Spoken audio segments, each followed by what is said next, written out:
Come to the back of your mat, take a deep breath. And let it out and raise your arms up overhead. We're going to take them down to about parallel to the ground. Palms out like you're pressing against walls, and do some circles. Get those shoulders loosened up a little bit. Okay, 5 forward, 5 reverse. And when you're done, hold still, take it down to your side. It's fluid motion. Very important. All the way back up in a circular motion. Point your fingers and lean into your side body. Both sides. Just moving that spine a little bit. Okay, a circular motion as you come back to the top. You'll bring your arms down to the ground the best you can. If you can't reach the ground, that's no problem. Grab opposite elbows and let your head dangle. No, release any tension, no stress, no pressure. Let your arms go down. Roll up. Back to stand. Point your fingers. Clasped. And lean into your side body. Okay. You can drop your arm to your side and really deepen that stretch. You'll feel it literally from your pinky down to your fat roll. Same thing on the other side. Arm down. You feel it from your pinky to your side body. Both arms back up. And in a nice fluid motion again, coming back down. These fluid motions are important. Like, I'm not trying to flow so much as I am just trying to get bodies in motion and loosen things up along the way. Okay? So with your feet as wide as the mat, we're going to come into a squatted position. Okay? And let yourself continually go down as far as you can, as far as you can. And if you can comfortably get down here, this is a great place to be. If you can't, this is a good place to work toward. Pressing your knees with your elbows, getting a little more of a stretch. Okay, we're going to come back to a stand, arms out in front of you. Okay, that's the goal. So if you haven't gotten there yet, we'll work toward it. Come back down as far as you can. Again, pressing those knees outward. It feels really good, especially if you did squats or running the day before. Okay, this is where we would go into more advanced stuff, headstands and crow and all that, but we're going to skip that today. Come back up to a stand, feet together, arms overhead, forward fold, and then walk your hands out to a plank. Okay, I'm going to do a push-up. Boom. Knee to elbow as high as you can. Put it back. Push up. Knee to elbow as high as you can get that knee. Rock forward just a tad. Get that whole chest engaged before we go all the way down to our chest. Take our arm directly out to the side with our other palm directly under our shoulder. We're going to push our body over, letting your foot fall to the ground if it reaches. Get a deep stretch on your shoulder. Come back to center. Take your opposite arm straight out to the side. No bend. Palm to the sky. Push over. That's one of those. Just, feels so good on the front of the shoulder.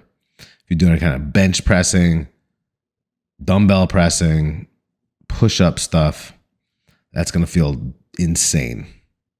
Okay, take your arms back in. And then straight out. Stretch out as far and long as you can. And then count of 3. 1, 2, 3. Lift up hands, arms, feet, and legs. Go a little wider with your hands if you don't have the full flexibility in your shoulders, full mobility. Come back down. Let it chill for a second. All right, get ready. We'll engage. 3, 2, and 1. Let's lift up. Just go up like another inch, man. 1 more inch. Up. All right.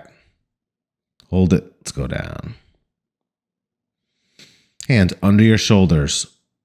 Push back up to a plank. Hold it for a second. Again, we're waking everything up here, right? Come down to your hands and knees by placing your knees down. Don't move your hands. Just put your knees down right where they lie. Take your right hand out to the front, your left leg straight back. Straight, if it's like my leg, a little bit like a banana, but it's still lifted off the ground.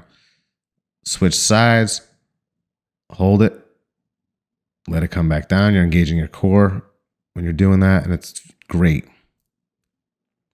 Push back up to flat feet, modified down dog, and you're going to walk your hands back to your feet. Give it one more hamstring stretch there. It feels so good. Grab opposite elbows. Okay, feet as wide as the mat. Go back into that squat. Notice how I obsess over that. It's really important.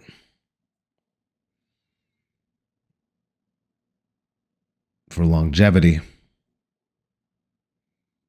Full range of motion. So here from your hands and knees, you're going to swing the left leg out in front of you, foot pointing back to your face with your knee pretty locked.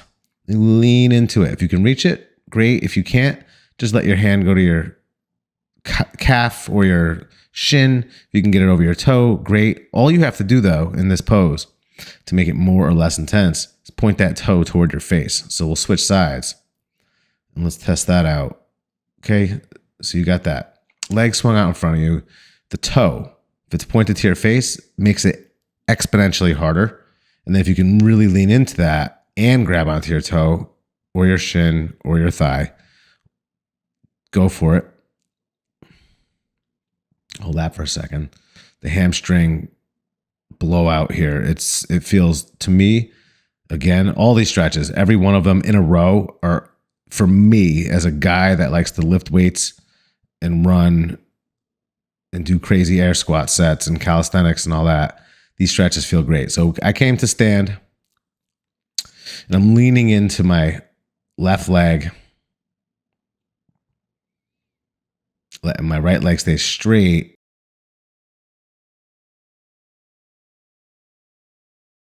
Ultimately, trying to get down as low as possible on each side. This is my little sequence. This is one of like 15 actually that I do all the time.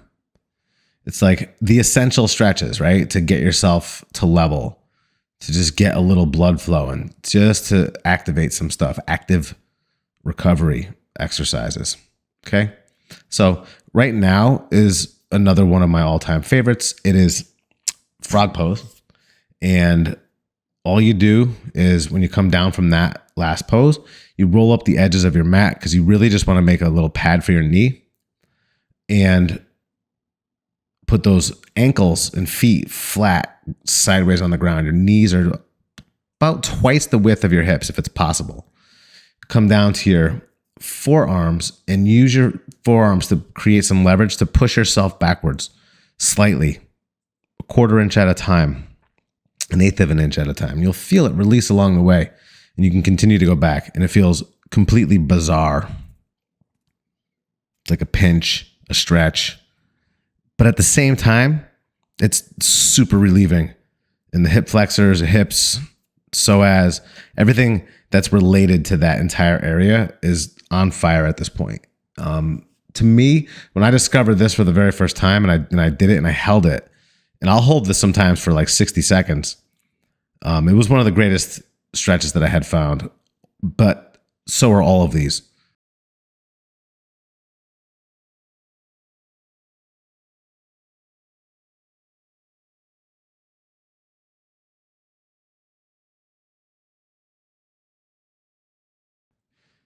So as you recover from that, just make your way to your back and lift your knees up. Knees are touching, feet are touching, calves are parallel to the ground.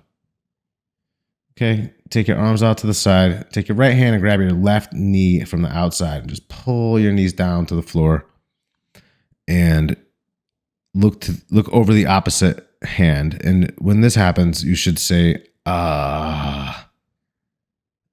Okay, hold that for a few, bring them back up to the top and switch sides. Grab your right knee with your left hand, pull it down a little bit as you look over your opposite hand And again, this should feel super relieving on your low back. It's most often that a crack will come out for me when I'm doing this. Okay, knees back up, calves parallel. And take your palms and place them above your face, and so that it's like you're on your hands and knees on your back. And then do dead bugs. Left arm back, right leg strong, straight. Right arm back, left leg strong and straight. That engages your entire core. You can, obviously do many more of those if you like. Now we're going to just rock out a couple low crunches, reverse crunches, whatever you want to call them. Their knees bent. Just tap your heels. Lift that butt up. We'll do like 3 of those until we come into completely straight legs. Arms overhead the best you can. Feet are touching. Knees are as close as possible. Let those legs go down. Strong, straight. And right before they're about to hit the ground, lift your hands off the ground.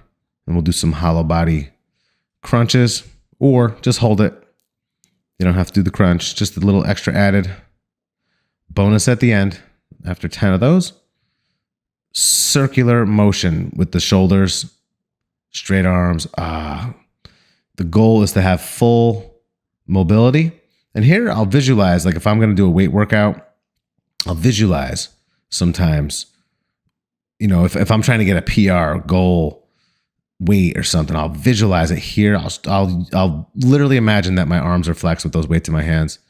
I don't know if it's worth anything, but it helps. And here I have my arms back over my head and I'm literally drawing a circle with my pointer fingers. I'm keeping them just above the ground, just hovering, keeping that full range of motion in my shoulders, flexibility as I come into a complete relaxed state.